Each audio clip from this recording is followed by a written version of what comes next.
अगर शिक्षक बनना होगा, राज्य सरकार का कर्मी बनना होगा, तो उनको भी एग्जाम में अपीयर होना पड़ेगा।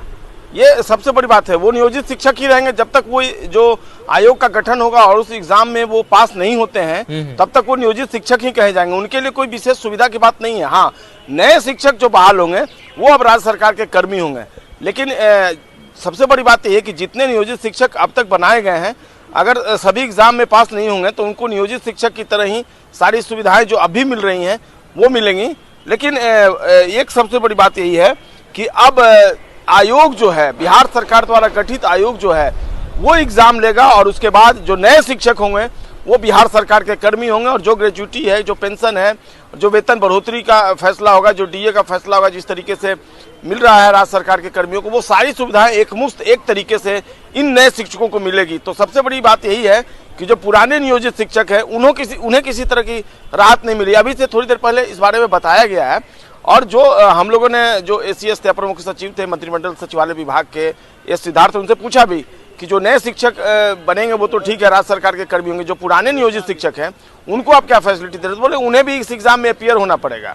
और जो ये सारी बातें हो रही थी 7वें चरण की सबकी, अब सबको नई शिक्षा नियमावली जो बनी है सरकार की, उसी के तहत जो आयोग का गठन होगा उसके तहत वो एग्जाम में शामिल होंगे। 3 बार उन्हें मौका मिलेगा और तमाम तरह की सुविधाएं जो है और जो प्रावधान किए गए हैं, बहुत लंबा चौड़ा जो नियम और प्रावधान जो लाया गया है, उसमें नियुक्ति की प्रक्रिया शिक्षा विभाग द्वारा विद्यालय अध्यापक के पद पर सीधी नियुक्ति, जिला स्तर पर रिक्त पदों की गणना करके रोस्टर क्लियरेंस के साथ जो आरक्षण का नियम होगा उसकी अधियाचना आवश्यकता अनुसार आयोग को भेजी जाएगी।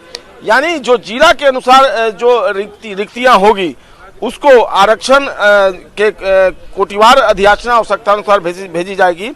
और सीधी भर्ती हेतु जो नियुक्ति के लिए आवेदन मिलेगा उसकी अनुशंसा की जाएगी।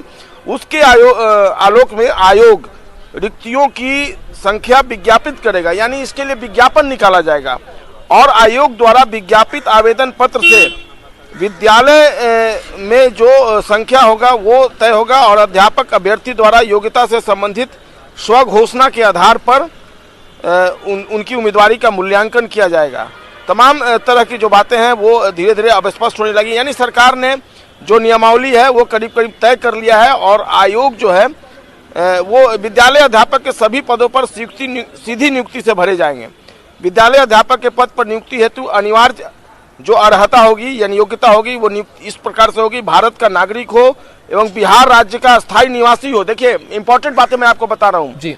इंडिया का वो सिटीजनशिप उसको मिला हो, लेकिन वो बिहार का नागरिक होना चाहिए। विद्यालय अध्यापक के पद पर नियुक्ति के लिए राष्ट्रीय अध्यापक शिक्षा परिषद द्वारा समय समय पर निर्धारित शैक्षणिक एवं प्रशैक्षणिक योग्यता को वो धारित करता हो, यानी उसके पास ये क्वालिफिकेशन हो। विशेष विद्यालय अध्यापक के लिए अर्हता भारतीय जो पुनर्वास परिषद है उसके अनुसार जो रूल रेगुलेशन है उसके अनुसार वो एक्सेप्ट किया जाएगा। तीसरी बात है कि राज्य सरकार एवं केंद्र सरकार द्वारा समय समय पर आहूत शिक्षक पात्रता परीक्षा उत्तीर्ण हो, लेकिन वर्ष 2012 से पूर्व नियुक्त एवं कार्यरत शिक्षक जो दक्षता परीक्षा उत्तीर्ण होंगे उनके लिए शिक्षक पात्रता परीक्षा में उत्तीर्णता अनिवार्य नहीं होगी। आयु जो है वो बताया गया कि प्राथमिक एवं मध्य विद्यालय में विद्यालय अध्यापक की नियुक्ति के लिए जो नियुक्ति वर्ष की 1 अगस्त को अभ्यर्थियों की न्यूनतम आयु 18 वर्ष यानी मिनिमम जो एज का कैटेगरी रखा गया है योग्यता वो 18 साल एवं कोटिवार अधिकतम आयु सीमा वही होगी जो राज्य सरकार के जो कर्मी होंगे सामान्य प्रशासन विभाग द्वारा पहले से तय है उसके अनुसार निर्धारित किया जाएगा। इसके अलावा कई और जो नियम और जो प्रक्रियाएं निर्धारित की गई हैं उसके अनुसार समय समय पर एक और चीज़ दी गई कि प्राथमिक विद्यालयों में नियुक्ति के लिए नियुक्ति वर्ष की 1 अगस्त को अभ्यर्थियों की न्यूनतम आयु 21 वर्ष होगी एवं जो कोटिवार अधिकतम आयु की सीमा वही होगी जो राज्य सरकार द्वारा समय समय पर निर्धारित किया गया। तमाम तरह की बातें जो हैं अभी जैसा कि आप पूछ रहे थे मैं आपको बता दूं कि नियम और जो प्रक्रियाएं हैं वो तय कर दी गई हैं। आयोग जो है जब डिस्ट्रिक्ट से जो वैकेंसी होगी शिक्षकों की वो आयोग को भेजा जाएगा। बिल्कुल बिल्कुल